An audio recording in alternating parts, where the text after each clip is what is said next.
வீடியோல உங்களுக்கு control statement பத்தி எக்ஸ்பிளைன் பண்ணியிருந்தேன். அதோட கண்டினியூவேஷனை நான் நெக்ஸ்ட் வீடியோல அப்லோட் பண்றேன்னு சொல்லியிருந்தேன். அதான் ஓகேவா?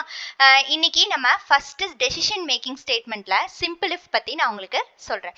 சிம்பிள் இஃபோட சின்டாக்ஸ் பாத்தீங்க அப்படின்னா, இஃப்ல ஒரு கண்டிஷன் கொடுப்போம். பைத்தான்ல கண்டிஷனுக்கு நம்ம கண்டிப்பா எண்ட் வித் கோலன் வைக்கணும். அதுக்கு எழுதுற ஸ்டேட்மெண்ட்டை இன்டென்டேஷன், அதாவது உள்ள தள்ளி தான் நம்ம எழுதுறோம். ஓகேவா? ஒரு கண்டிஷன் கொடுப்போம். இந்த கண்டிஷன் கரெக்டா இருந்தா அதோட ஸ்டேட்மெண்ட்டை எக்ஸிக்யூட் பண்ணும். இல்ல அப்படின்னா எந்த ஆன்சருமே வராம ஸ்கிப் பண்ணிரும். இதுதான் சிம்பிள் இஃப்.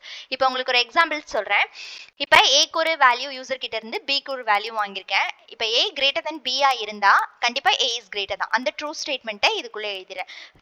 அப்படி சப்போஸ் ஃபால்ஸா இருந்துச்சு அப்படின்னா எந்த ஆன்சருமே எனக்கு வராது. ஓகேவா? இது சிம்பிள் இஃப். இப்போ ரன் பண்ணி காமிக்கிறேன். ஏக்கு ஒரு வேல்யூ கேட்கும், நான் 4 அப்படின்னு கொடுக்குறேன். பிக்கு ஒரு வேல்யூ கேட்கும், 2ன்னு கொடுக்குறேன். 4 கிரேட்டர் தென் 2 செக் பண்ணும். கரெக்ட். அப்போ ஏ இஸ் கிரேட்டர்னு எனக்கு பிரிண்ட் பண்ணிருச்சு.